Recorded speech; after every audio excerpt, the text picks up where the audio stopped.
Isso. Boa noite, bom dia, boa tarde, né, a todos. Hoje nós vamos para o 23º capítulo, a conquista do poder e a justiça social. Hoje nós vamos fazer uma dinâmica um pouco diferente, vai ter a participação um pouco assim das pessoas que têm nos acompanhado.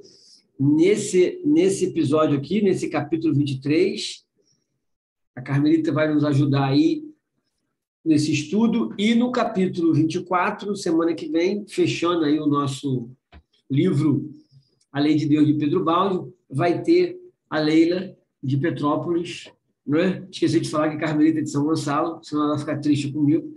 Já que eu falei que Leila é de Petrópolis, tem que falar que Carmelita é de São Gonçalo.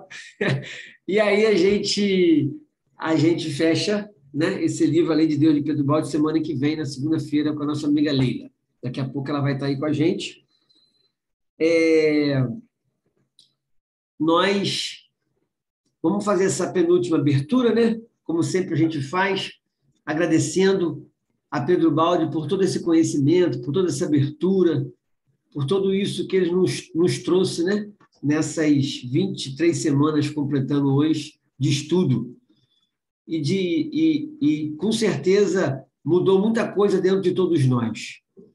Com certeza nós não somos as mesmas pessoas de quando nós começamos a estudar esse livro.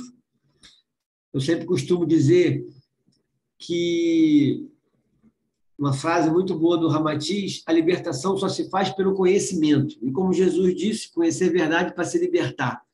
Então, na medida que a gente vai conhecendo uma verdade que a gente se identifica com ela, porque para existir comunicação entre dois seres, como Pedro Baldi fala, tem que ter ressonância.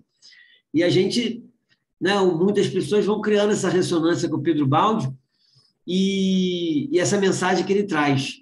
Agora, o conhecimento, como me perguntou uma aluna ontem, né, mas basta conhecer? Não, não basta conhecer, né? É preciso a gente transformar esse conhecimento em vida, né? Em realidade. Ninguém evolui conhecendo, ninguém evolui só conhecendo, não é? A gente evolui praticando, exercitando. Por isso que, na verdade, quando a gente desencarna, a gente não evolui, né?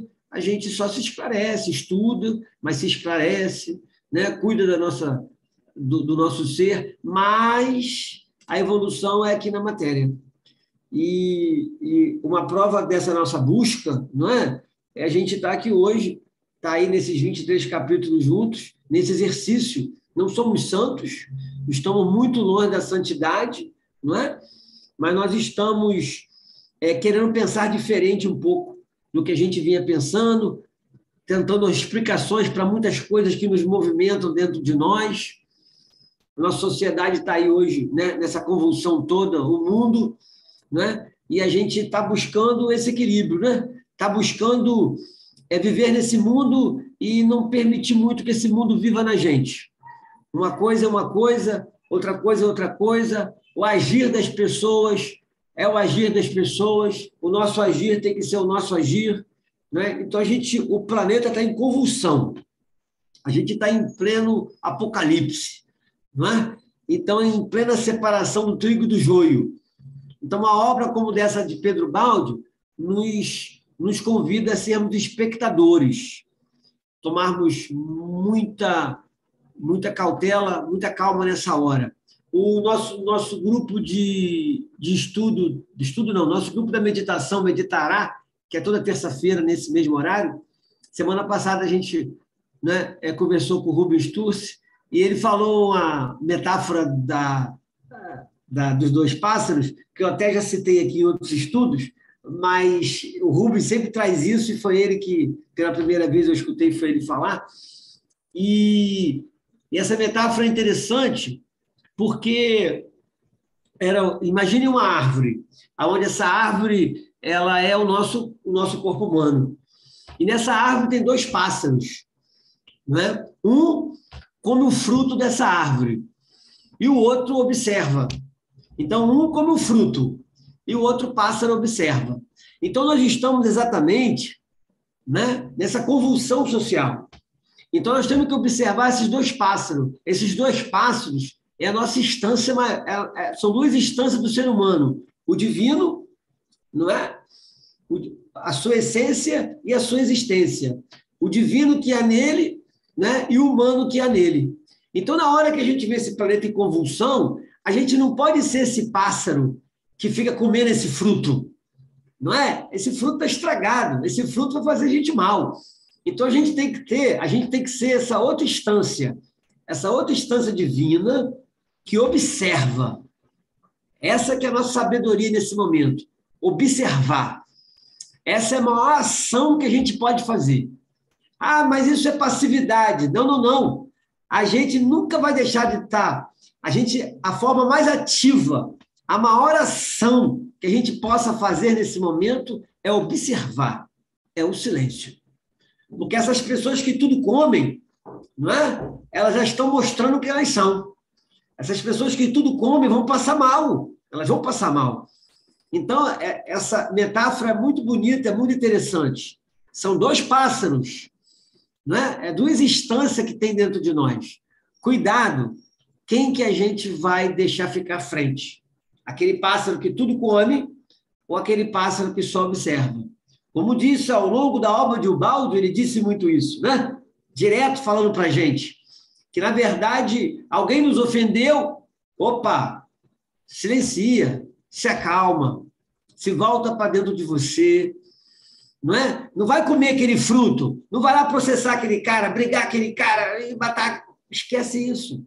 Esse é o pássaro que quer comer aquele fruto estragado da ofensa. Mas a gente tem sabedoria. O que nós temos que fazer? Observar, não é? Silenciar, mergulhar lá no fundo dentro de nós. Como diz Pedro Baldi, pergunta para você o que você fez nessa e outra vida para merecer essa ofensa.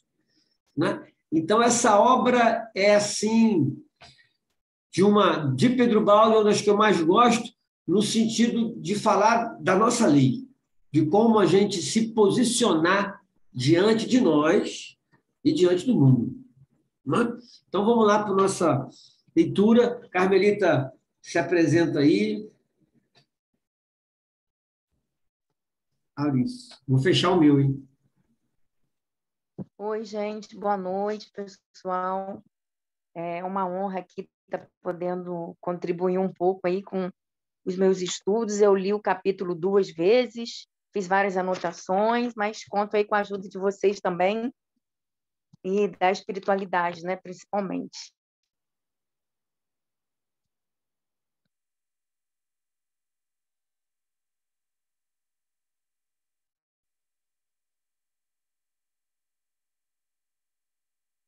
Não estamos te ouvindo.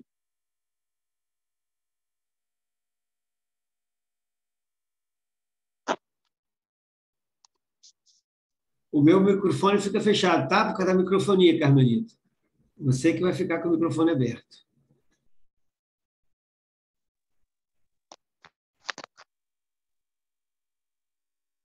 Então, posso começar, né, Carmelita? Pode. Então, capítulo 23, a conquista do poder e a justiça social. Antes de deixar definitivamente o assunto tratado nos precedentes capítulos, queremos acrescentar alguns conceitos que continuam desenvolvendo o tema da lei, num aspecto diferente, isto é, a respeito das consequências da conduta humana no terreno histórico-social da posse do poder e do uso e abuso da função de comando, problema dos mais interessantes para o mundo atual, a demonstrar-nos o alcance universal dessa mesma lei. Posso ler mais um pouquinho ou você vai comentar? Não, pode continuar. Ele sempre faz essa introdução, né, no início. Né?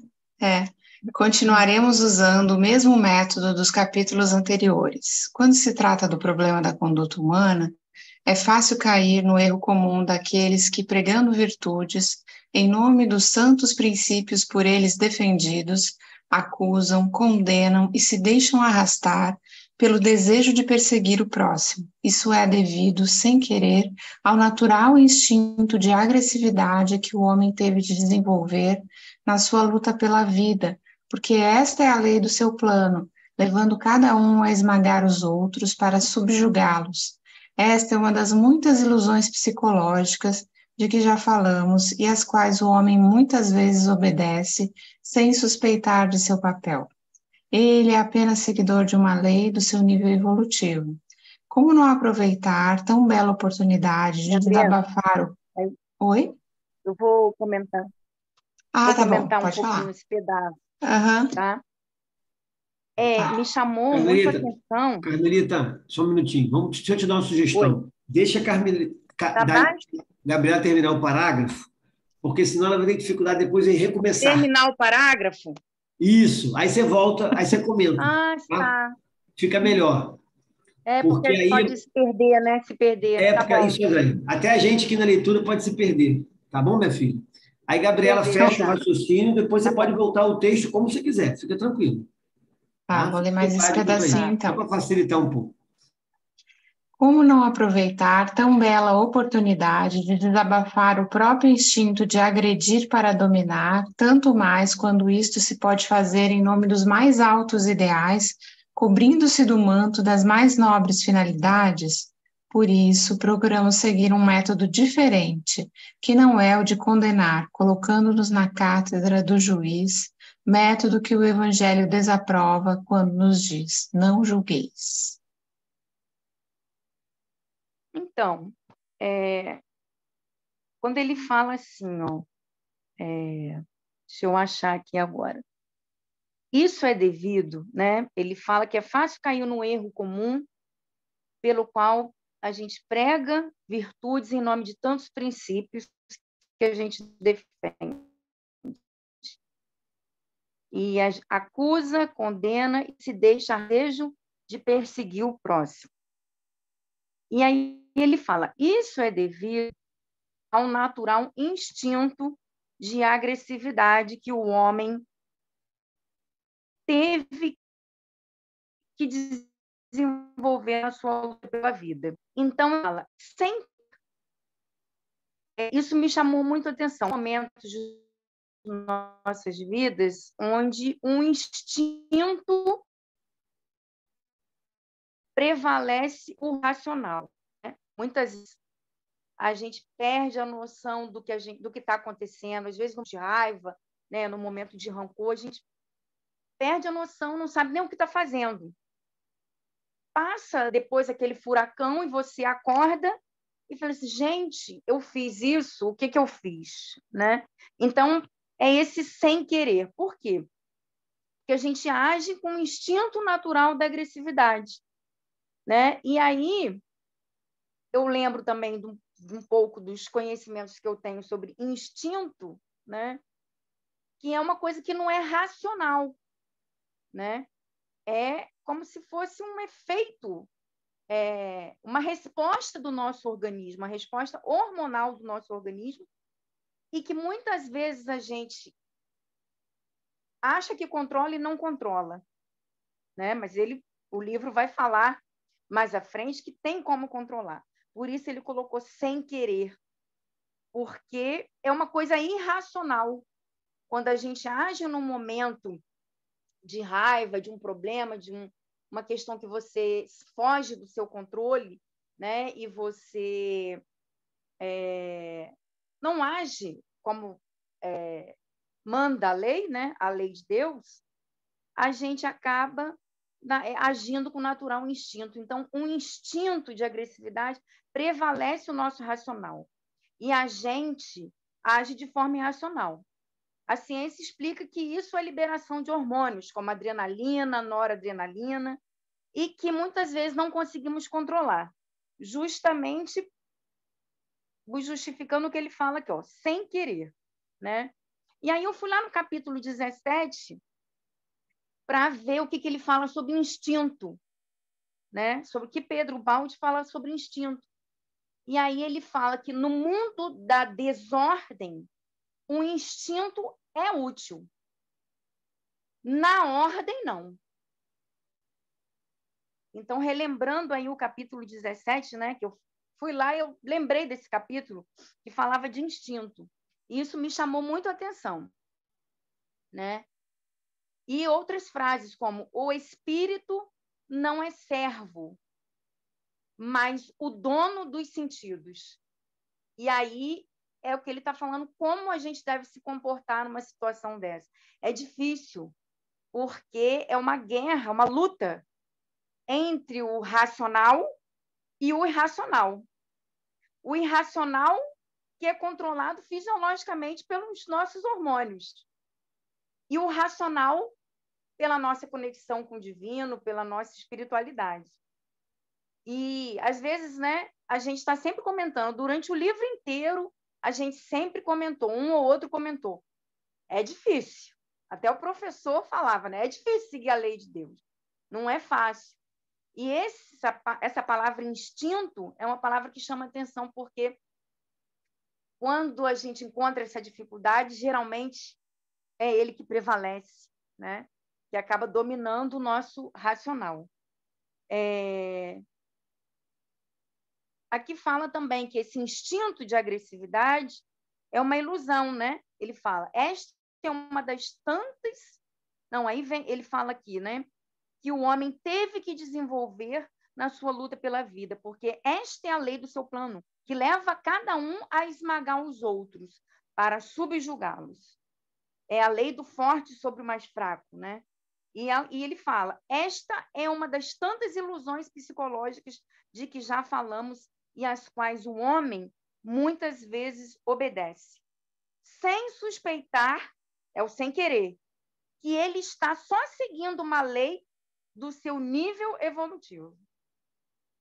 E aí ele vem falar, né? Para o ser humano, aqui na terceira dimensão, no planeta Terra de expiação, é mais fácil aproveitar, né? Aproveitar a oportunidade de colocar o instinto para fora, de agredir para dominar, né? Então, eu gosto muito dessa palavra, eu uso muito, como se fosse uma muleta, né? A gente colocar a culpa no nosso instinto. É a nossa natureza carnal, é a nossa natureza humana, é a nossa natureza tridimensional, né? da terceira dimensão, e a gente julga a gente, né? E usa essa muleta também para julgar os outros, né? Enquanto ele fala, né, mais à frente, né? Deixa eu ver. Por isso procuramos seguir um método diferente, que não é o de condenar, colocando-nos na posição que o Evangelho desaprova quando nos diz, não julgueis, né? Então, a gente usa isso o tempo inteiro, né, para julgar e, ao mesmo tempo, para se defender. Eu mesma uso muito. Nossa, foi sem querer. Essa expressão, então, se banalizou, né? A gente escuta muito isso. Foi sem querer. Foi sem querer. Foi, né? Muita gente fala isso o tempo inteiro e ele usa essa expressão. E aí, esse sem querer, a gente justifica com base no instinto, que o instinto é normal, né? Não sei se alguém quer comentar alguma coisa, foi a percepção que eu tive dessa parte. Gostei de voltar lá no capítulo 17, porque é uma coisa que está sempre acontecendo com a gente, né? A gente se aproveita daquele momento, bota a culpa no instinto. Ah, eu sou humana. Foi sem querer. Enquanto a gente deveria estar fazendo, né, o contrário, né? Buscando seguir a lei de Deus, que é o que ele vai falar mais aí para frente. Por que isso acontece? Né? Por que a gente tem esse costume, né, essa desculpa? Eu sou assim mesmo, é um instinto, né? E, às vezes, a gente se acomoda e usa o instinto como uma desculpa, uma muleta, né? E mais para frente ele vai dizer por que isso acontece, né? Se quiser seguir, Gabriela, a não ser que alguém queira comentar, professor. Como há pouco dizíamos, nossa tarefa não pode ser a de constranger, porque não possuímos nem poder, nem autoridade alguma. Temos, antes de tudo, de respeitar a liberdade dos outros. Cada um é dono de si e de fazer algo de sua preferência. Tudo o que podemos fazer é explicar como funciona a lei de Deus e quais são, para nós todos que estamos nela mergulhados, as consequências dos nossos atos, pois é com estes que cada um automaticamente premia ou condena a si mesmo. O julgamento e execução desses atos estão contidos na lei e se realizam fatalmente sem possibilidade de escapatórias. Por isso não nos cabe nem sequer julgar. Tudo o que podemos fazer é expor o que temos de recolher como inevitável consequência dos nossos atos, convidando a todos a julgarem-se a si mesmos. Isso, essa frase do início, né? Não temos poder, autoridade nenhuma. É que eu estou lendo meu livro aqui, sabe? É um pouco diferente desse livro em PDF, né? A nossa tarefa não pode ser a de constranger, porque não possuímos nem poder nem autoridade alguma.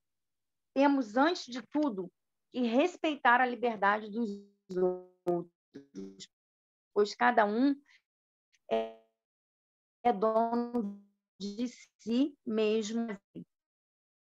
E aí, como fala, né, o tudo especial, o poder, né, já existe aquele ditado, né? Quer conhecer uma pessoa, dá poder para ela, né? Esse ditado é antigo. Por quê? Uma coisa assim que aconteceu comigo assim na minha vida, né? Eu sou professora, né? E o professor, quando ele dá aula, ele tem um certo poder sobre os alunos. Ele é o chefe da turma, né? E é como se a turma fossem, os alunos da turma fossem os subordinados, né? E no início da minha carreira de professora, eu tinha essa concepção de poder muito grande dentro de mim, sabe? Né? Até mesmo, nem tem vergonha de falar, até mesmo uma certa vingança, né? Tipo assim, é agora que eu vou às forras, né? A pessoa que estudou a vida inteira, agora ela virou professora, né? Levou bronca de vários professores, levou, né, várias coisas, né? Sofreu na mão de professor, né? E a gente tem muitos têm, infelizmente, essa concepção, muitos professores, né? Mas, e é essa coisa de a gente achar que os outros não têm liberdade, porque o poder está nas nossas mãos, né? E eu tenho visto um movimento muito grande, assim, nos últimos anos, na educação, de mudar um pouco essa concepção do papel centralizador do professor, né? Ou seja, o professor é o centralizador dessa relação, ele é o protagonista, tentando transformar isso para o aluno e para a individualidade do aluno, a peculiaridade do aluno, com o objetivo de respeitar as suas diferenças e a liberdade, pois cada um é dono de si mesmo e de fazer o que prefere.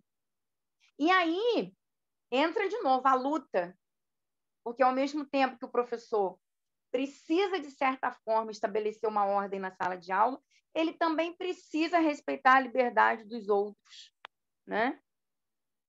Porque cada um é dono de si mesmo e de fazer o que prefere, mas respeitando a individualidade, as peculiaridades de cada um, principalmente nesse processo, né, de ensino-aprendizagem. Tudo que podemos fazer é explicar como funciona a lei de Deus, né? Então, aqui vem falando, a nossa tarefa não é poder. A pessoa tem um poder e geralmente é confundido essa palavra, né? Essa palavra é confundida com constrangimento, com imposição, com autoritarismo, né? E é importante a gente fazer essa transição de poder estar no lugar do outro, ter o olhar do outro e não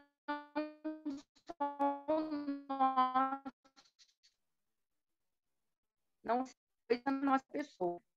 E aqui como funciona a lei de Deus, né? E quais são as consequências dos nossos atos, sem julgar e fazendo com que a pessoa, mais à frente ele fala, né? Julgue a si mesmo, né? Expor o que temos que recolher como inevitáveis consequências e convidar a pessoa a julgar a si mesmo, né? Que também é uma forma, é uma coisa difícil, né? Como podemos fazer isso? Saber o que fazer, ele está dizendo, convidar a pessoa a julgar a si mesmo.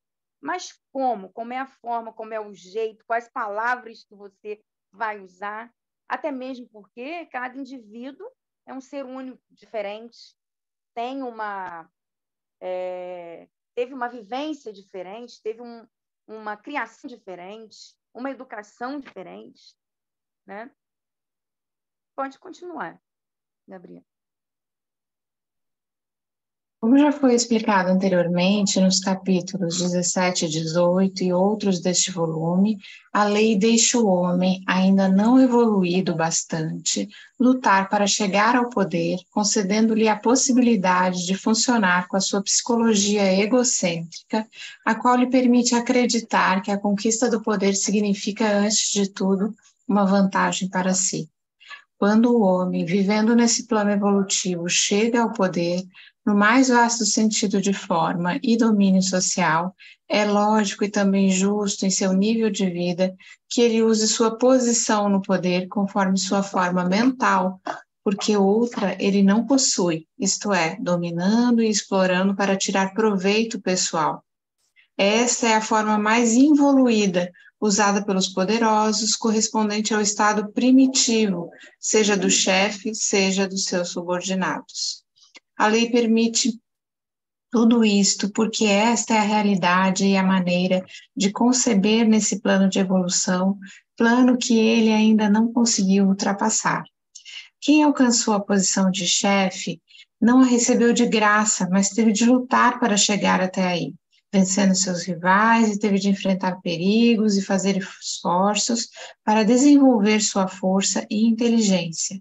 Ora, é justa e merecida a sua conquista, e a vantagem pessoal usufruída por ele representa a devida retribuição do seu trabalho, a justa mercê que lhe pertence. Se não houvesse esse prêmio, ninguém nesse nível de vida faria o trabalho de conquistar o poder e de desempenhar as obrigações a ele inerentes. E aí, eu lembro de uma outra fase da minha vida, né? Depois que eu comecei a dar aula, eu fui convidada para ser coordenadora de um curso de graduação, né? No meio acadêmico, na mesma instituição que eu trabalho até hoje, né? E aqui ele já começa a entrar nessa relação de chefes subordinados, né? E aí eu aceitei muito a contragosto, porque era mais trabalho, né? Já trabalhava para burro, ia trabalhar bem mais e não ia ganhar tanto assim mais. Mas vamos lá, vamos viver essa experiência, né? Foi o que eu pensei. E aí, aqui ele fala algumas coisas, né? Quando eu entrei, eu pensei nisso, sim, tirar proveito de alguma coisa, né? E ele fala aqui também. Poxa, eu cheguei lá por quê? Por que eu cheguei num cargo de coordenação? Aí ele vem falando, né? Me perdi aqui a parte que eu ia falar. Peraí.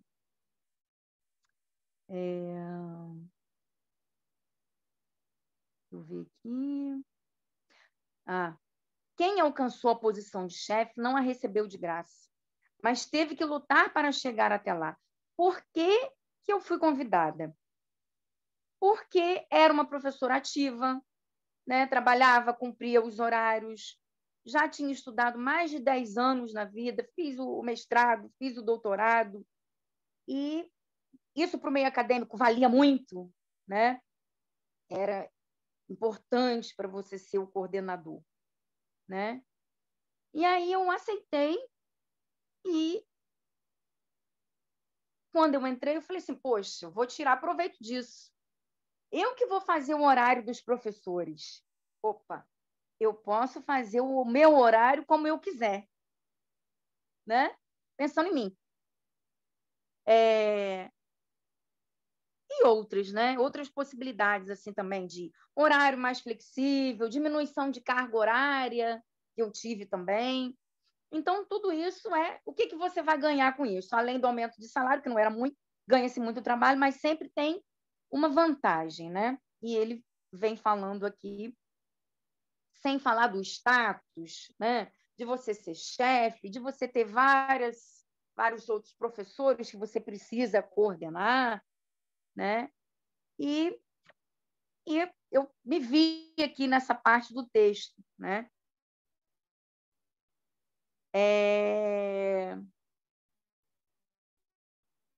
Sentindo isso, que ele está, que tudo isso aconteça, porque esta é a verdade e a maneira neste plano de evolução, acima do qual o ser ainda não conseguiu subir.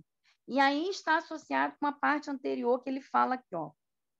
Quando o homem que vive nesse plano de evolução chega ao poder, no completo sentido de forma e domínio social, é lógico que no seu nível de vida também justo que ele use esta posição de poder conforme a sua forma mental, porque outra ele não possui, né? Entendo que forma mental é semelhante ao que ele fala, plano de evolução, ou seja, nível evolutivo, né? Então, naquele momento, eu estava pensando no dinheiro, estava pensando na diminuição de carga horária, em poder fazer o meu próprio horário, né? A gente, naquela época, dava aula sábado e eu poderia não me colocar no sábado, que não é legal trabalhar no sábado, dar aula no sábado. E foi isso, né? E aqui ele fala, portanto, é justa e merecida a sua conquista, né? E a vantagem pessoal que ele do poder pode tirar para assim representa a devida retribuição que eu precisava, né? Que eu aceitei a contragosto. Era muito trabalho, era mais trabalho do que eu já fazia.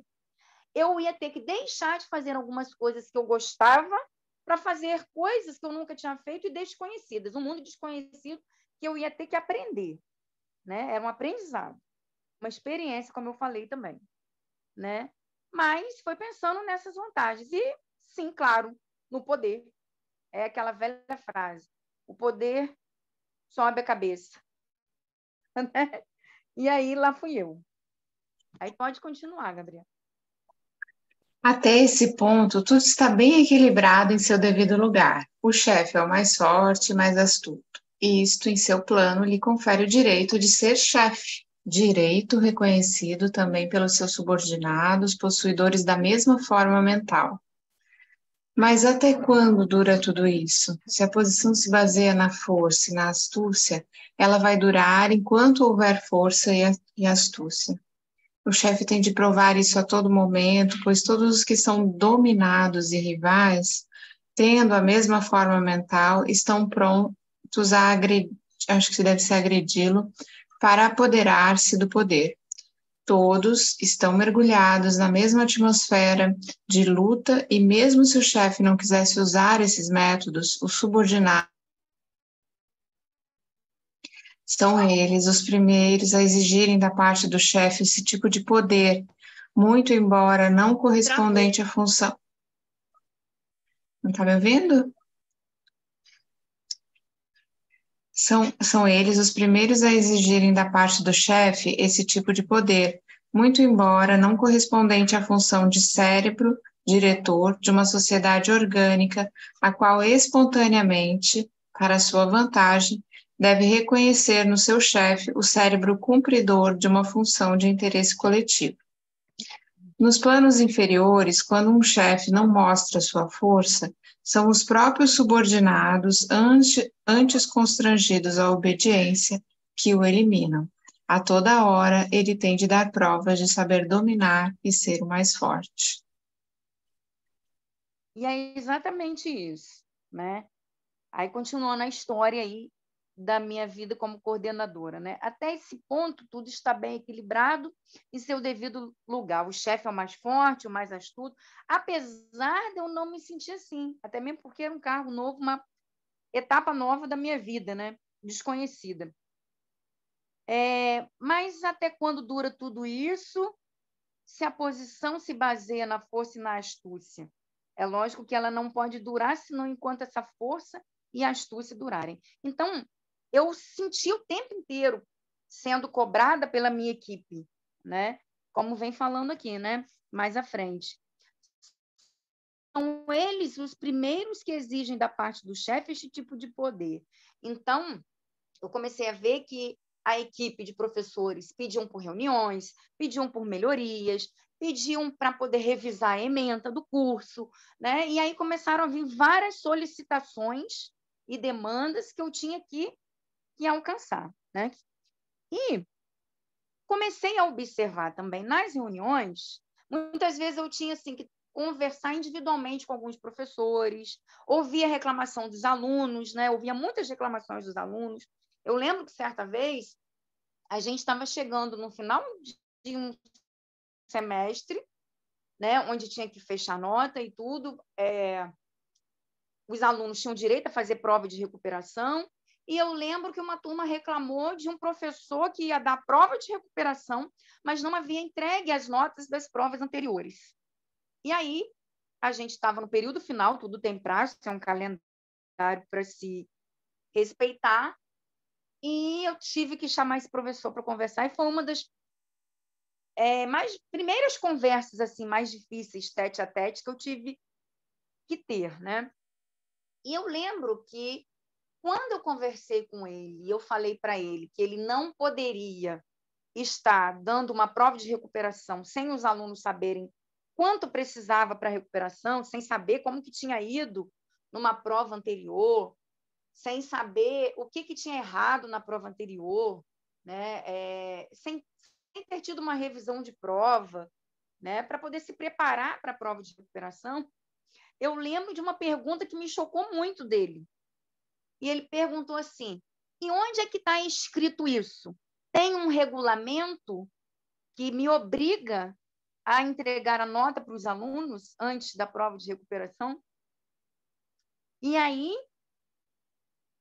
a gente vê como é que é. É o teste, né? É o teste que ele estava me fazendo. Era o enfrentamento, era não admissão de que estava agindo de forma errada, e a evidência aqui, pelo livro, da forma mental, do plano de evolução que a gente estava, né? Que a gente estava, ou está. E aqui vem falando, né? Nos planos inferiores, logo que um chefe não der prova de força, são os próprios subordinados por ele foram constrangidos à obediência que o eliminam. Eu me senti assim, confrontada, né? E aí eu tive que pegar o regulamento, procurar o regulamento e mostrar para ele, olha, aqui tem um calendário, mostrar o regulamento, o calendário, e dizer lá na parte de avaliação que um aluno tinha direito a ter a sua nota em tempo, né? Em tempo, dizia que em tempo de se preparar, em tempo de se recuperar, né? E eu não esqueço, porque eu me senti afrontada, né? E depois disso teve várias outras. Uma outra forma também muito sutil e que na hora eu nem percebi foi que depois o capítulo vai falar, né, que os subordinados ficam observando o chefe para aprender com o chefe, né? Ficam observando tudo que ele fazem para aprender e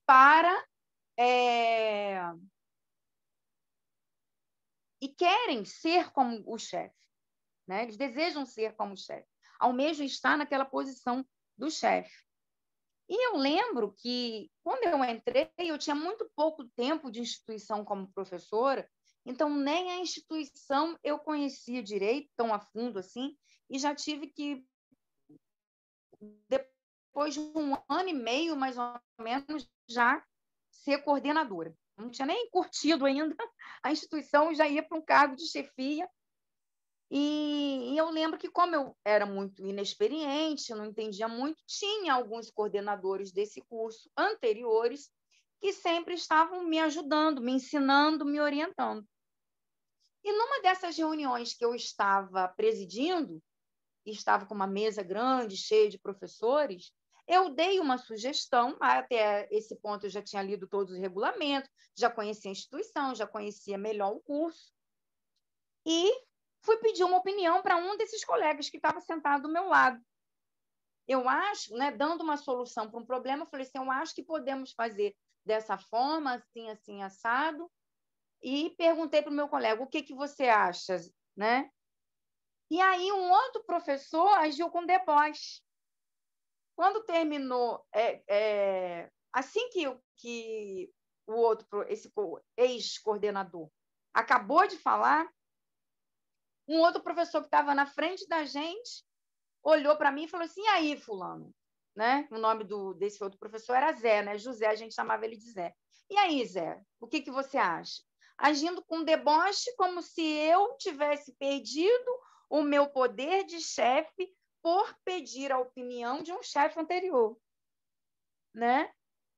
Então, tudo isso a gente está sujeito nesse mundo, né? Nesse ambiente, justamente porque é um ambiente de um plano evolutivo mais inferior. Pode continuar. Essa é a justiça do seu mundo. Neste, um santo não pode ser chefe, porque não pertence ao nível evolutivo da maioria, não possui a forma mental desta, nem usa os métodos de domínio que esta pode compreender e exige. O método da consciente e espontânea obediência não pode ser entendido e praticado num mundo onde o poder é respeitado, não porque representa uma função, mas porque é defendido somente pela força. Neste mundo, os subordinados aparecem só até quando o chefe possui força para sujeitá-los. Num tal ambiente de luta, de todos contra todos,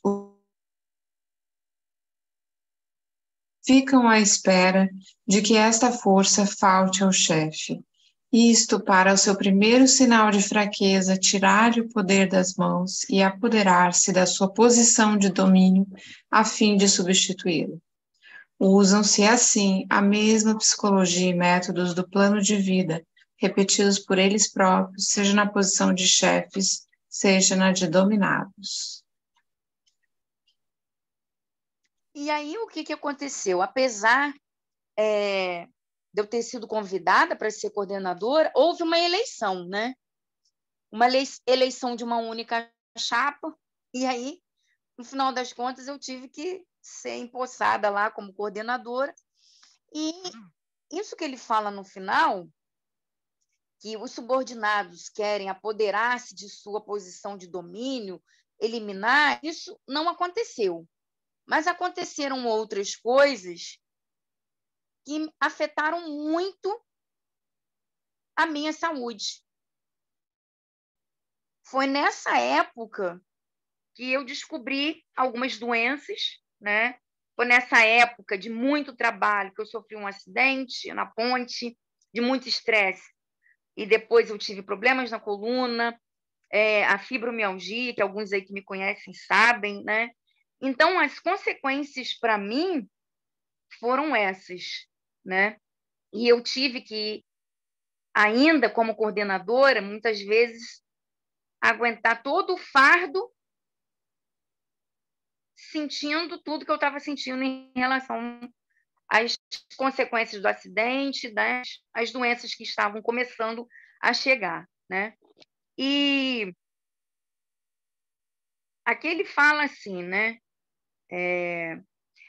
Essa é a justiça do seu mundo.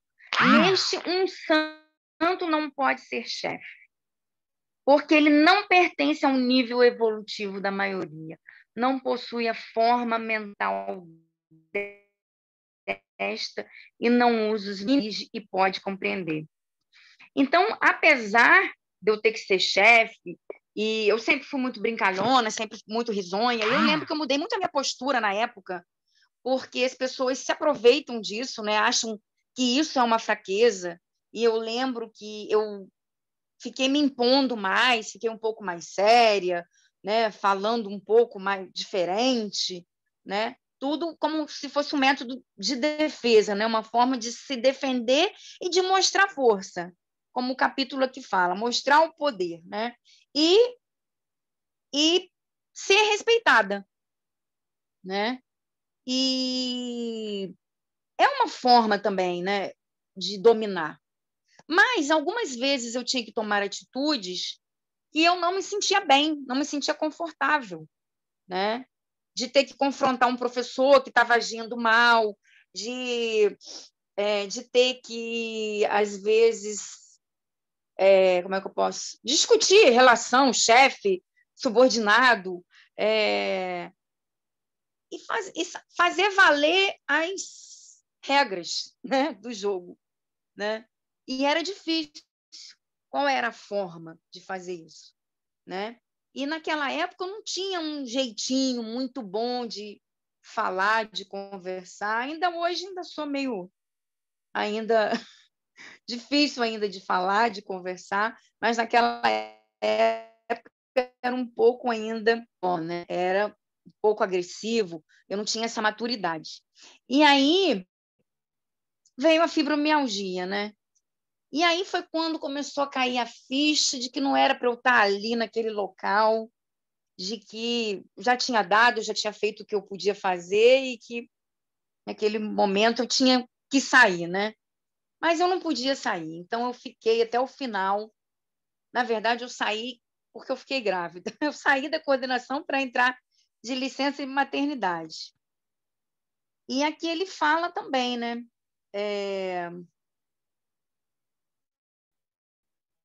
Deixa eu ver aqui no finalzinho. Num tal ambiente de luta e de todos contra todos, os subordinados sejam súditos, ficam à espera que esta força falte ao chefe, para, no seu primeiro sinal de fraqueza, tirar-lhe o poder das mãos, substituí-lo, usando a mesma psicologia e métodos, que são os do plano de vida deles todos, repetidos por eles próprios, seja na posição de chefes como a de dominados, né?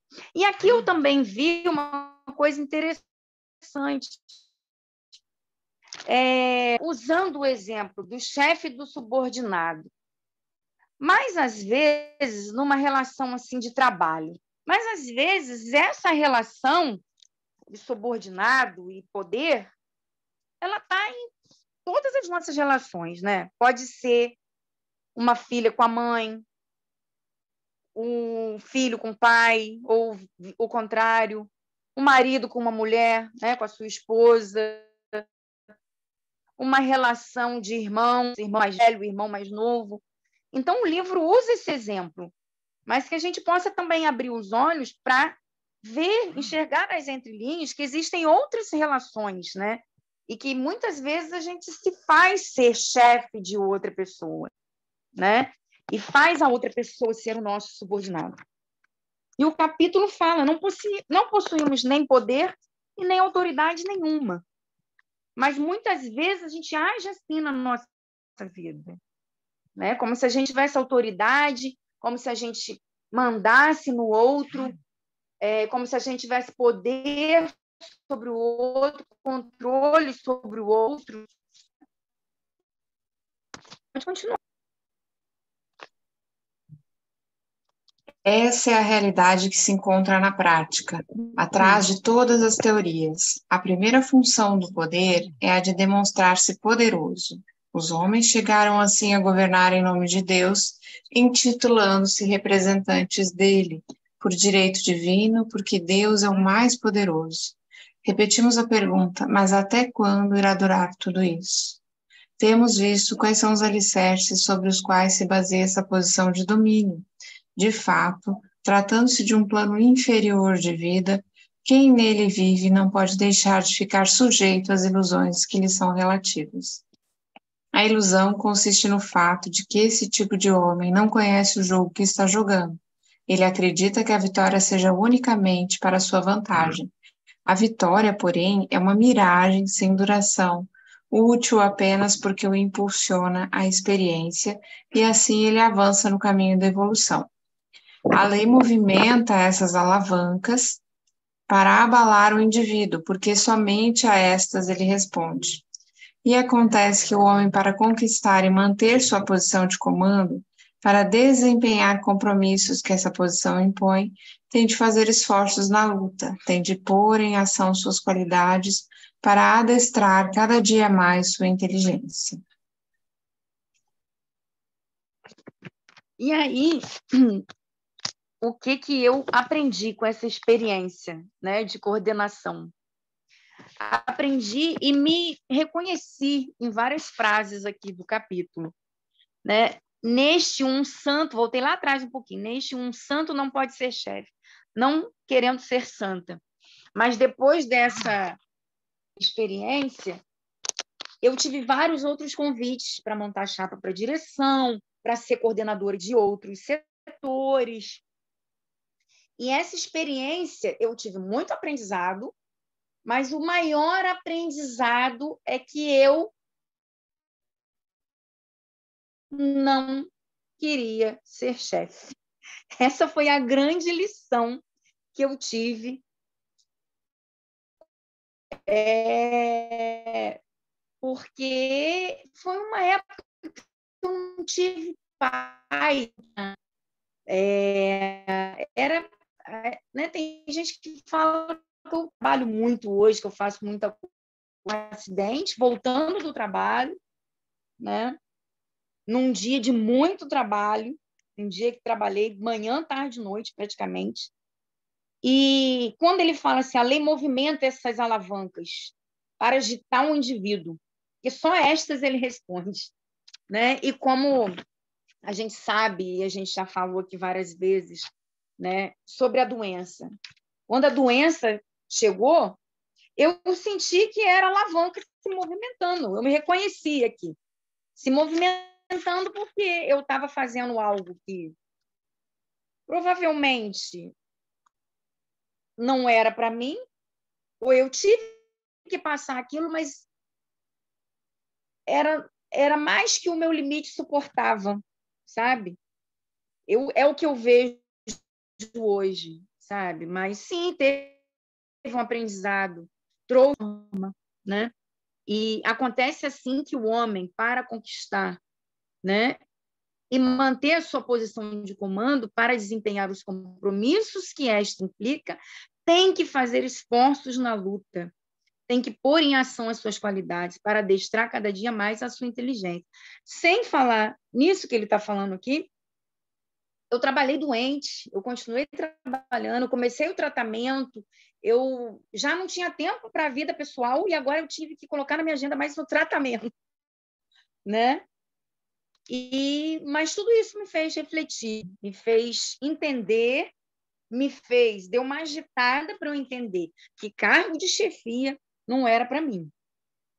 E até hoje eu não aceito, eu não entendo que, assim, preço nenhum, valor nenhum paga minha paz, sabe? Às vezes são cargos que o salário aumenta bem melhor do que uma coordenação, bem mais que uma coordenação. Mas eu penso que não vale a pena. Porque e eu me reconheci aqui, sabe? É um plano de evolução inferior, é uma forma mental inferior. É um mundo diferente, um mundo que eu não me enxergo nele. Se eu já não me enxergava naquela época, agora eu não me enxergo mais ainda. Pode continuar, Gabriel. Como se vê, o jogo real das leis da vida é diferente do que aparece por fora. Em substância, esta é a realidade. A evolução quer ascender de um degrau para o outro. Quando o ser atingir determinado nível evolutivo, deve elevar-se ao seguinte. E como acontece isso? Nesse degrau superior, a posição de chefe não pode existir para sua vantagem pessoal, mas justifica-se apenas enquanto se torna função de utilidade coletiva, missão social. Para o chefe involuído, isso é inconcebível. Se às vezes ele chega a sustentar essa ideia, tudo não passa de palavras em que ele não acredita de astúcia para dominar melhor. Este é o tipo do príncipe de Maquiavel, e ele não pode deixar de aprender a nova lição, tal como a evolução exige. Mas quem vai ensinar-lhe? É interessante essa parte, né? Que nessa fase, nesse plano de evolução inferior, o chefe não pensa no coletivo, né? Ô, meu filho, mamãe está falando aqui. Espera um pouquinho, que mamãe está falando com o pessoal. Mamãe já vai ver comidinha para você. É que meu filho chegou aqui. Dá um oizinho aqui, ó. Dá um oizinho aqui, pessoal. Oi. Oi.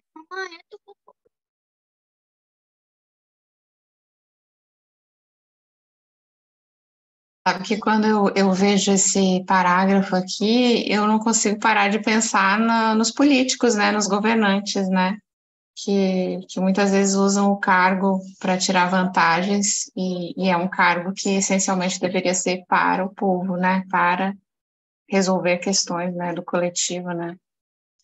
E quando ele fala ali do príncipe Maquiavel, eu, quem já leu, né, será que os fins justificam os meios, né? É muito interessante esse parágrafo. Desculpa aí, gente. Meu filho chegou aqui, tive que dar uma atençãozinha. Eu nem ouvi direito o que você falou, Gabriela. Mas eu estava falando, né? Isso. Segue aí, Camila. Segue no teu ritmo aí. Eu estava falando aqui que o chefe, ele fala, né? Ele tem um discurso de que ele pensa no coletivo, né? De que tudo que ele está fazendo tem uma missão maior, uma missão, né? Um bem maior a ser alcançado, né? Uma utilidade coletiva, como ele usa bem as palavras aqui. Mas muitas vezes são só palavras, né? É uma estratégia para poder dominar, é uma estratégia de dominação, né? E esse tipo de atitude pertence a um plano só inferior, né? E como mudar de plano de evolução, né? Colocando em prática essa missão social, não ficando só nas palavras, né? E aí ele vem falando, né? Mas quem é que vai ensinar ele? Como, né? Pode continuar. Temos visto como a lei não se manifesta diretamente. Neste caso, ele intervém encarregado dessa tarefa outros elementos a funcionarem como seus instrumentos. Vejamos então o que acontece. O chefe domina seus subordinados, sujeitos à sua vontade. E lógico, quando existem ovelhas inexperientes, sem conhecimento, precisando de pastores, estes aparecem para dirigi-las. Mas é lógico também que neste nível eles aparecem para explorá-las. Isso continuará acontecendo enquanto as ovelhas necessitarem de pastores. Mas aqueles que ficaram dependentes, possuindo a mesma forma mental, estão ansiosos para imitar seu chefe. Ficam olhando o que ele faz, que eles bem compreendem, mesmo porque o peso da exploração escravizadora é duro.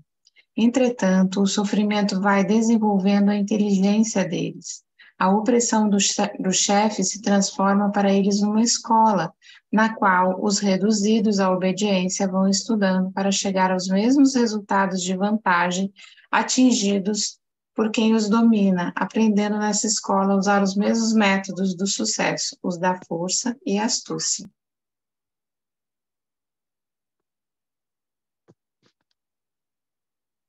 E é bem assim mesmo, né? Voltando lá para a época de coordenação, eu tive vários professores que foram perguntar para mim como fazia para ser coordenador. Eu tive também, como eu falei, né? Tinha acabado de entrar na instituição 1 ano e meio para você já ser chefe. Tive também duras críticas, né, em relação a isso. Nossa, mas ela é muito nova, né? Preconceito, né? Tudo isso. E Aqui está falando, né? Mas quem é que vai ensinar,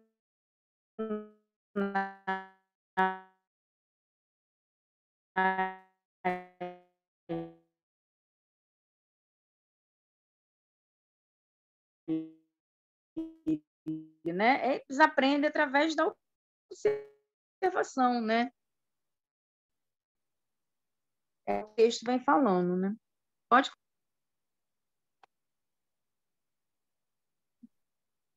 Assim, os subordinados ficam cheios de inveja e cobiça, esperando o momento de fraqueza do chefe e qualquer oportunidade que os favoreça para agredi-lo com a força e traí-lo com a astúcia.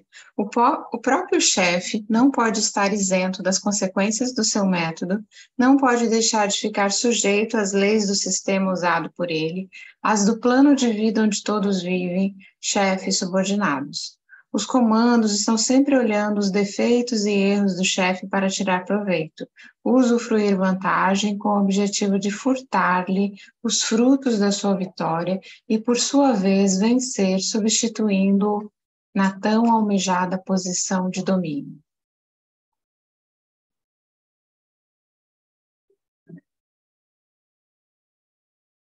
Fechado o teu microfone, Carmelita.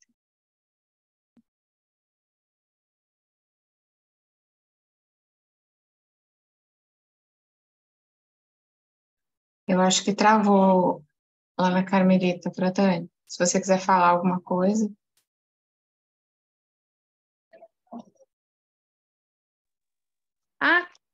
Vocês não estavam me ouvindo, não? Não. Abre o microfone, isso. Foi, agora sim. Eu fechei sem querer aqui o microfone. Aqui vem falando, né? Que o subordinado ele fica observando, cheio de inveja, cobiçando o poder, o cargo, né? E quando, em qualquer oportunidade que os favoreça, vai agredir o chefe com força e traí-lo com astúcia, né? O próprio chefe não pode estar isento das consequências do seu método. Então, ele está colhendo o que ele plantou, né? Ele agiu com os métodos dele e os subordinados foram observando, foram aprendendo, né? Até que volta tudo para ele, né? Me vem à mente aquele símbolo, né, da serpente, o Ouroboros, né? Comendo a própria cauda, né? Então, é como se você estivesse colhendo o fruto que plantou. Deixa eu ver aqui. E às vezes, né? E na maioria das vezes, os subordinados não estão vendo as qualidades do chefe, né? Eles estão vendo o que poderia ser. Eles estão ali criticando, querem criticar, querem julgar, vendo os defeitos, vendo os erros, né? Julgando para poder ver uma brecha e uma forma, né, de tirar a vantagem daquele momento, né? Com o objetivo de furtar-lhe os frutos da vitória. E o que eu estava falando quando o microfone foi fechado, que eu ia até ver se o professor quer comentar também, que a gente viu isso, né? Nesses últimos anos, esse ano, a gente viu muito isso na política, né? Ele falou até na introdução.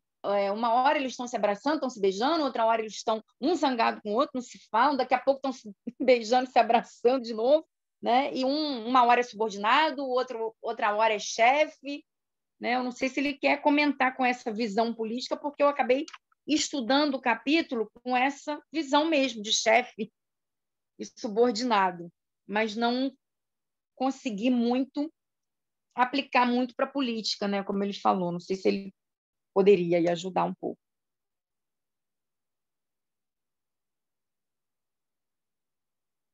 Ele está aí? Está aí, Fratani. Ele hoje não quer falar, não. Não, Carmelita, não, mas está tranquilo. Pode seguir aí. A gente pode. Tá, no final, até a gente deixa um pouquinho, o pessoal também quiser participar. Né? Gabriela já falou um pouquinho Tá bom. aqui da política e fica tranquilo, tá? Feche seu raciocínio aí direitinho. Eu não ouvi o que ela falou. Acabei não ouvindo, Ah, então. eu falei, Então, Carmelita, continua. eu falei resumidamente que no parágrafo anterior que me lembrava muito os políticos que usavam os cargos em poder dos próprios interesses e não do povo. Então, vamos lá, ler esse próximo, né? Sim. Agora eu botei no mundo. Os que tiveram de obedecer tudo isso aprenderam na escola do chefe. Agora eles vão ensinar ao mestre. Observaram o suficiente e acabaram por se dar conta do que se acha atrás dos bastidores das bonitas teorias do domínio em nome de Deus, do direito, da justiça, para o bem do povo e do progresso do mundo, etc. E por muito andarem nesse caminho, descobriram uma verdade diferente, a da luta da vida, na qual o mais forte vence para atender ao seu interesse, posição aberta a qualquer um, logo que dê prova de ser o mais forte. Continua, Carmelita? Ou você vai comentar esse? Pode continuar. Quando a maioria chega a desenvolver sua inteligência até esse ponto, então caem as barreiras do mito, da fé cega, do medo do desconhecido, da ignorância, com que os chefes procuram acalmar a natural rebeldia do homem. Aparece, então, nua e crua a realidade biológica, a das duras leis da vida, e quando os povos chegam a perceber que os chefes têm direitos porque souberam conquistá-los com força e astúcia, então esses povos compreendem também, pela mesma lei, que não poderão ter direitos se não souberem conquistá-los com o mesmo método. E assim se inicia, através de um amadurecimento natural, o lento pressionar da reação, até estourar na revolta, onde os rebeldes imitam o método dos seus chefes, método que os conduziu à vitória. E aí se torna o que a gente chama de círculo vicioso, né? E é por isso que eu usei o símbolo do Ouroboros. Estou amornando uma aguinha para você colocar a bolsa lá em cima. Oi? Alguém falou aí. Abriu um microfone, acho que foi sem querer. Ah, tá. E aí me vem de novo a figura do Ouroboros, né? Que se torna um círculo vicioso, né? O chefe age com seus métodos, né? Métodos de dominação, usa os princípios, os valores, usa a estratégia de que está agindo em nome de Deus, do direito e da justiça e do bem do povo, e ele usa esse discurso para poder dominar, para poder conquistar, para poder controlar, né? E é uma relação de ensino-aprendizagem, voltando aqui para o professor, né? Porque está ensinando e os subordinados estão aprendendo. E daqui a pouco, esses subordinados viram chefe do chefe anterior, né? E o chefe anterior.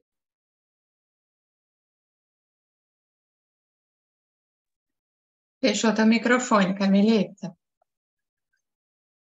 Tenta deixar o teu celular deitado, se você conseguir, e paradinho assim no lugar, que toda vez que você toca na tela, ela é muito sensível, acaba fechando. Ligaram aqui, desculpa, Gabriela, mas vocês ouviram até onde?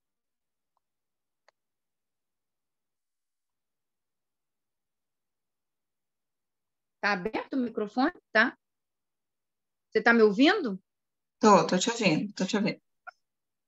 Tá aberto. Então eu vou voltar aqui, né, do início. Me vem de novo à mente a figura do Ouroboros, porque ele fala aqui nesse momento, né, é um círculo vicioso, né? E aí o que acontece? Só um minutinho, gente. Meu marido está com algum problema aqui. Só um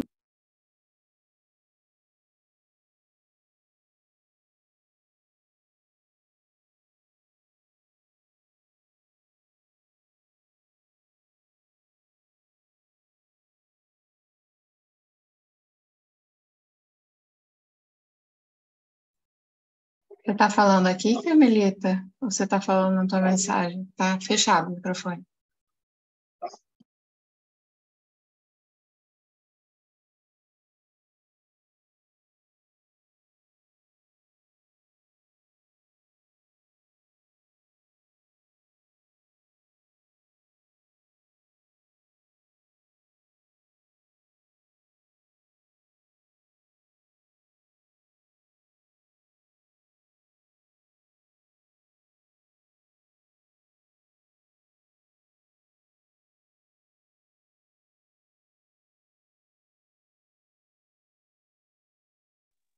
Gente, desculpa, meu marido está no Rio pegando uma encomenda lá para mim e eu pensei que ele já havia até pego.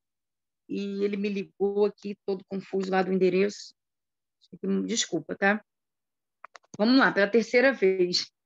Mas eu acho que vocês estão me ouvindo agora? Só para poder confirmar. Então, Sim, sim. Então, é o círculo vicioso, né? E o Ouroboros é um círculo, né? Então, aqui, agora, o subordinado tomou o papel do chefe, que era o cargo desejado, era o que ele queria, que ele lutou tanto, observando o chefe, trabalhar com os seus métodos. Agora, ele alcançou a posição do chefe e vai usar dos mesmos métodos, né? E agora, a gente vê muito isso, essa relação, né? Essa questão da coordenação. Quando eu era chefe, os outros professores eram subordinados. Mas depois outro professor virou chefe, virou coordenador. E eu fui subordinada. Então, é o quê? A lei de Deus fazendo agora o subordinado colhe o que plantou, né? Como chefe.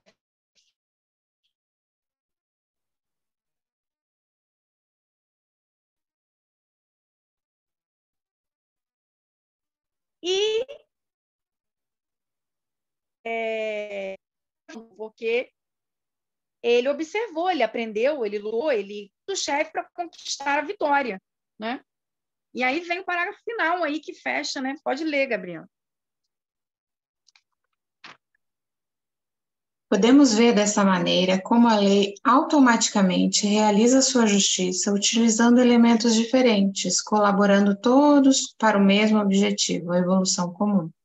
Assim, se a opressão dos chefes gera dor nos que a ele estão sujeitos, nestes ela acorda a inteligência que os fará vencedores. Assim, a posição de dominantes e dominados é a posição percorrida por todos, para que todos aprendam na mesma escola, a mesma lição. Esclarecemos ainda melhor estes conceitos com exemplos no capítulo seguinte. Aí, semana que vem, a gente vai estudar esse aqui, né? A lei aplicada à história.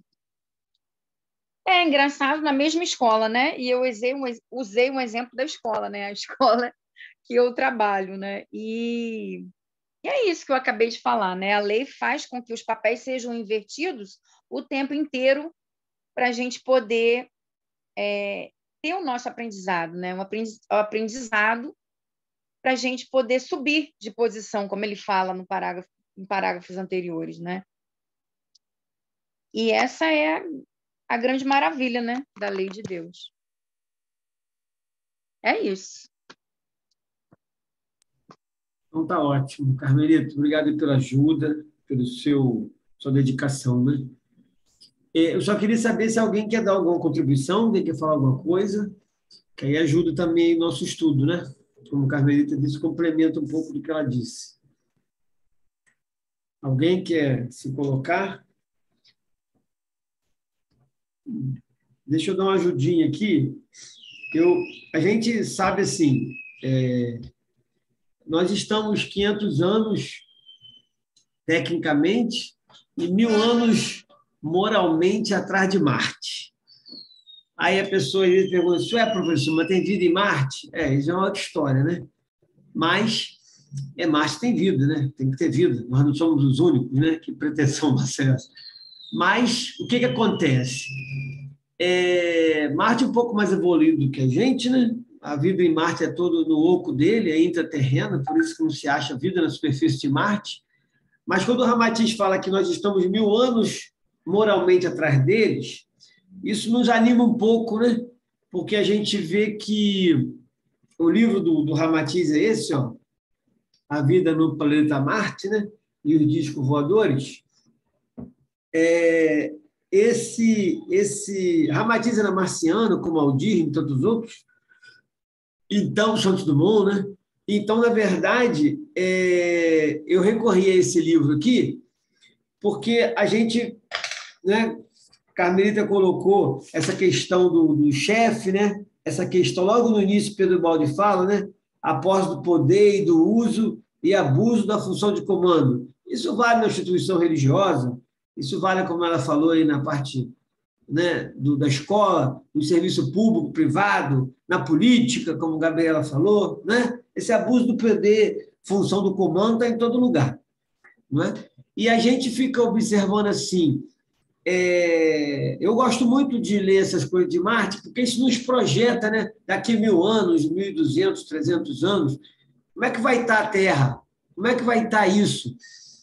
Na verdade, eu acredito que o que eu vou ler aqui é exatamente o que a gente acredita que é um governo ou que é um comando, não é?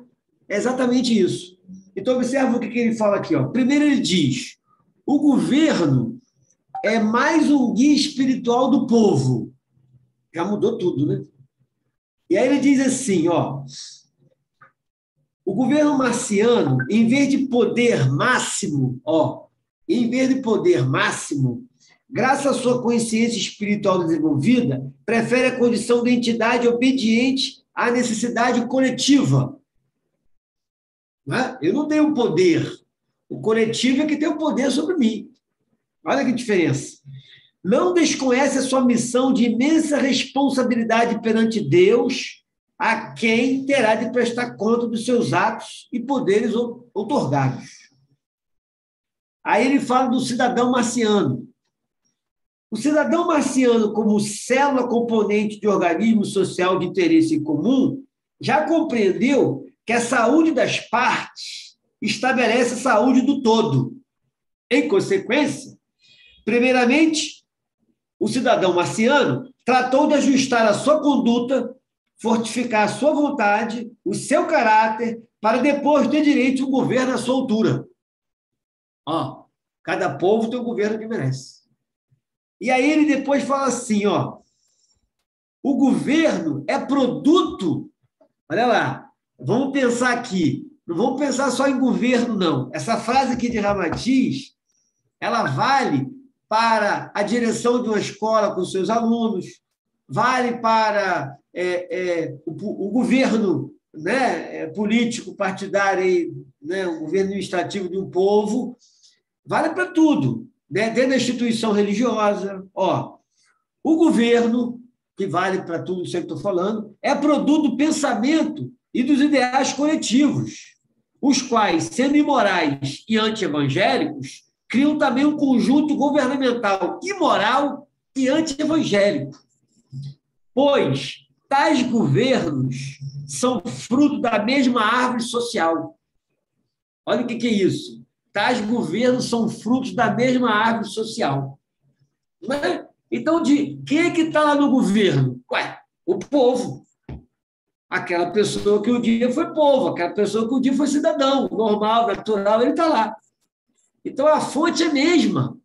Mas essa questão do Ramatiz aqui, quando ele colocou antes, primeiro, o povo tem que se ajustar à sua conduta, fortificar a sua vontade, o seu caráter, para depois ter um governo à sua altura. Olha como é que muda tudo. Muda tudo, né? Essa é a grande verdade. Então, a gente já sabe mais ou menos como é que vai ser o nosso povo, como é que vai ser o nosso governo, né?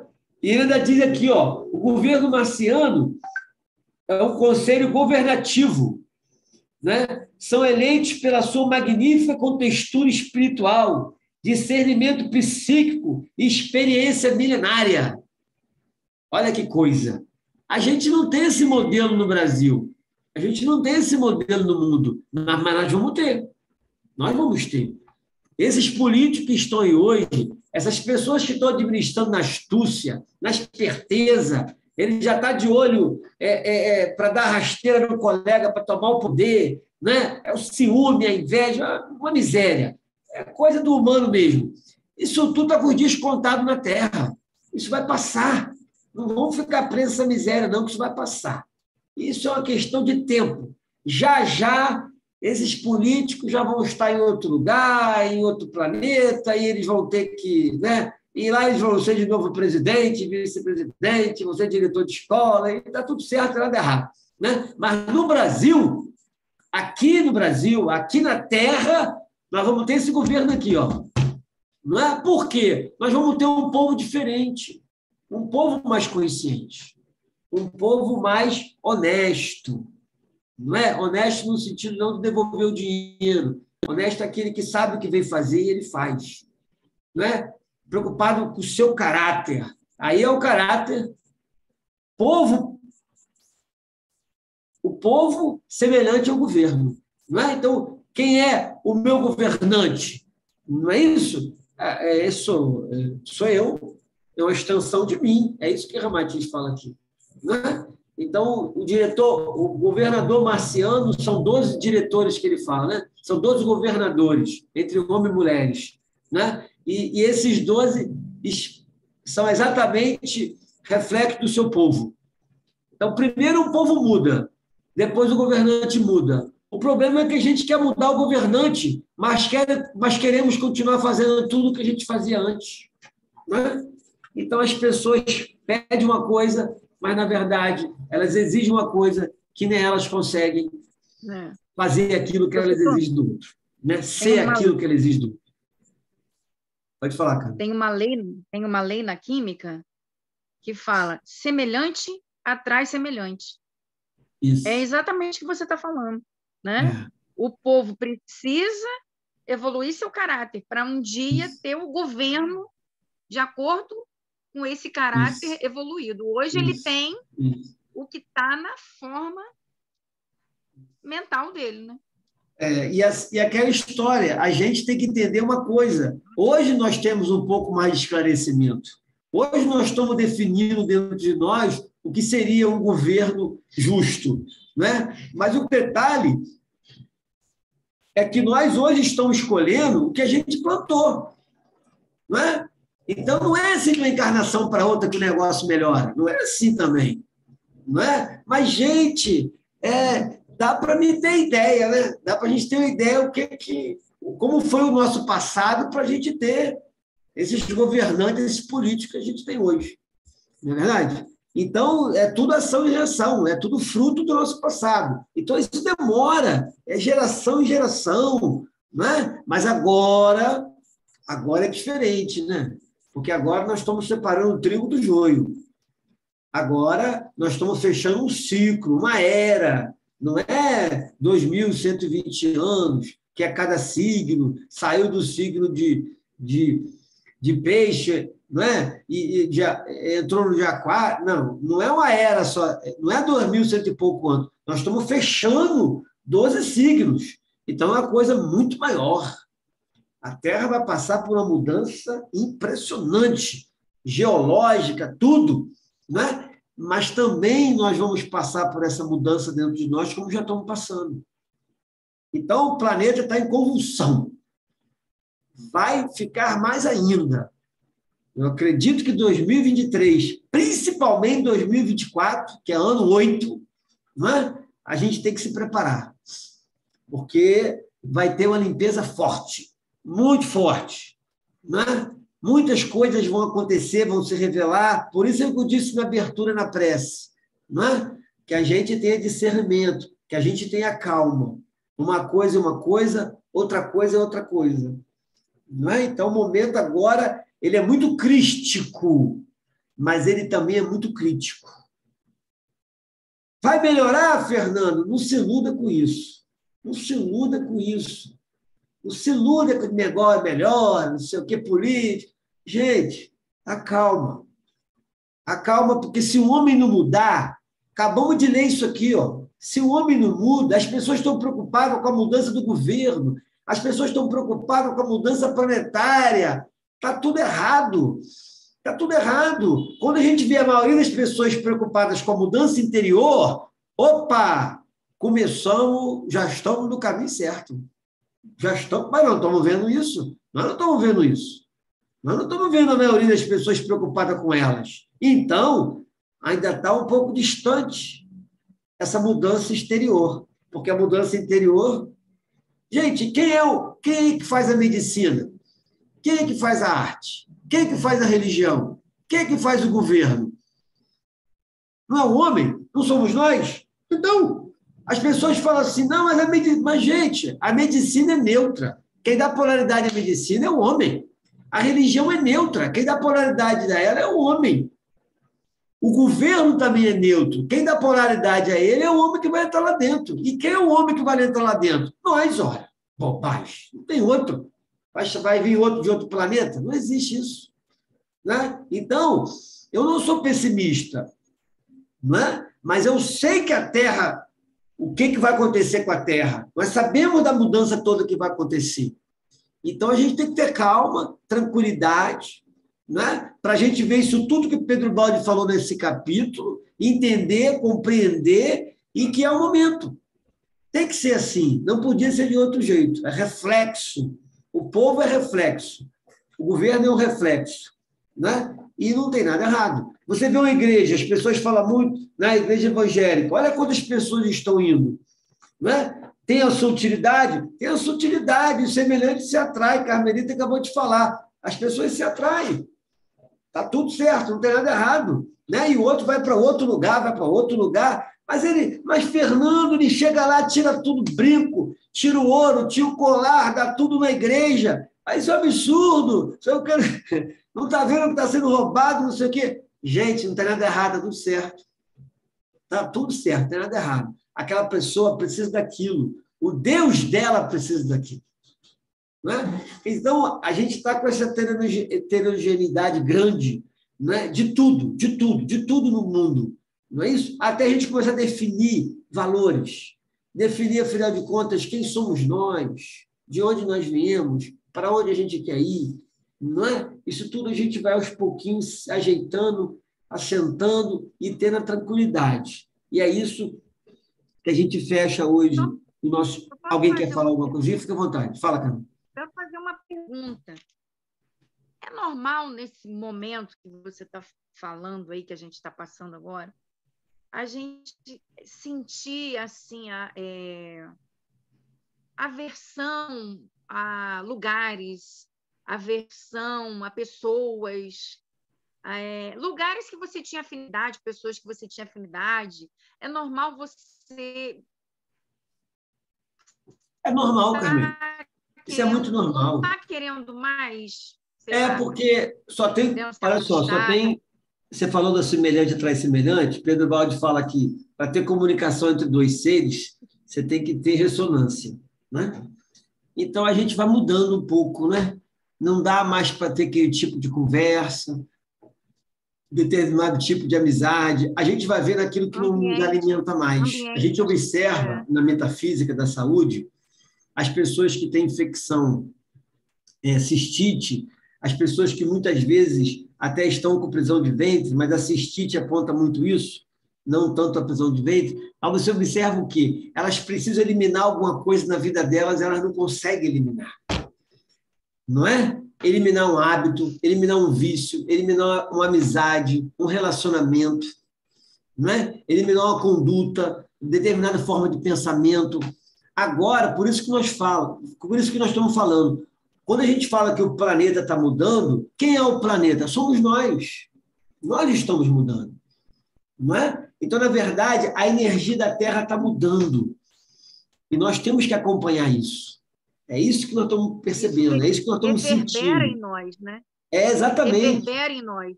Exatamente. Nós estamos na Terra. E a gente está aqui, tem que respirar esse ar da mudança, esse ar de valores. O Brasil, ele é o país que tem o maior número de espíritos fraternos encarnados. A gente não é o único país que tem uma missão muito importante, mas o Brasil vai ser o coração do mundo, ele já é o coração do mundo, a pátria do Evangelho. Né? Então, você observa que aqui vai ser um ponto de energia, de enviar energia, tanto a parte física e espiritual, para o planeta. Não é? Nenhum país do mundo tem um potencial religioso igual ao nosso. Não é? De diferentes credos, diferentes tradições, tudo convivendo e emanando energia. Então, a gente está assim, premeditado para isso aí. É uma função do Brasil isso, não da guerra, mas da paz. Né? Então, é mais do que normal que a gente comece a não é? A sofrer essa mudança interior. Por isso é que eu falei, quando a gente fala uma terra nova, significa homem novo, Carmelita. Não tem terra nova sem homem novo. Não tem nova civilização sem homem novo. Essa é a verdade. Não vamos ser nós, olha só, não é o Fernando hoje que vai estar na nova civilização, é um outro Fernando. É um outro Fernando. Entende? É uma outra Gabriela, outro Wagner, outra Vera, é outro cada um de nós. Não vão ser nós aqui hoje. É um outro. A nova civilização é uma nova conduta, uma nova postura, e nós estamos a caminho dela. E isso não Nós estamos a acontece de caminho uma dela. hora para outra. Isso não é Não é de uma hora coisa que para outra. acontece de uma hora para outra. É uma coisa É um muito processo. lenta. É um processo, né? Mas nós vamos já sentindo isso, não é? Ou seja, olha só, o planeta é nossa casa externa, né? Então, na medida que essa casa externa vai mudando, a nossa casa interior vai se moldando também a ela. Por quê? Porque a gente quer ficar aqui. Se eu quero ficar na Terra, eu tenho que me moldar, não é verdade? Se eu quero morar no lugar, eu tenho que me moldar aquele lugar. Horário do ônibus, que o ônibus passa, né? Horário que amanhece, hora que escurece, onde que é o lugar de frio, eu tenho que me agasalhar mais, eu tenho que ter roupa mais de verão, ou roupa mais de inverno, enfim, horário que eu vou botar meu filho na escola, eu tenho que me adaptar àquele local. Essa é a verdade. Então, não pode ser a mesma ritmo, a mesma coisa. Não vai ser mais. Então, a gente vai desacelerando, entende? Porque a Terra está acelerando, né? E dentro da gente também vai acelerando essa necessidade de mudar, para acompanhar a mudança da Terra. As pessoas estão com muito medo da mudança externa da Terra, porque elas não estão acompanhando essa mudança da Terra externa dentro delas. Aí dá pânico, dá desespero. Essa é a verdade, né? Então, que o Pai nos abençoe, que nós possamos aí ter uma boa noite, né? Todos nós, que Francisco possa nos embalar, possa nos abençoar nesse grande momento do planeta e que a gente seja pessoas, né? Para poder acalmar, né? Que a gente se acalme, que a gente se tranquilize, que a gente não seja tomado pelo pânico, pelo desespero, não é? Mas que a gente possa sempre buscar estar sereno, estar tranquilo, para poder ajudar as pessoas que estão à nossa volta, né? Porque muita coisa vai mexer com a Terra, já está mexendo com a Terra, e a gente tem que ser aquelas pessoas que, opa, é normal, é tranquilo, o mal não existe, está por trás disso tudo a lei de Deus, o mal definitivamente não existe, o que está acontecendo para todos nós é para o nosso bem, né? Mesmo que eu não entenda muito para que mas eu sei que é para o nosso bem. Então, eu sempre digo uma coisa na minha vida, eu sempre coloco uma coisa para mim, não é? Nós estamos em boas mãos. Esse dia eu comentei com uma pessoa, Fernando, isso meu amigo, você está em boas mãos. É mesmo, Fernando? Ué, você está nas mãos da lei de Deus, rapaz. Então, você está em boas mãos. Então, nós estamos nas mãos da lei de Deus. O que a gente quer mais? A gente não pode querer mais nada. Não é? Estamos em boas mãos. Não tem mãos melhores para a gente estar do que a mão de Deus. Essa é a verdade. Então, que o Pai nos abençoe. Amém. Boa noite.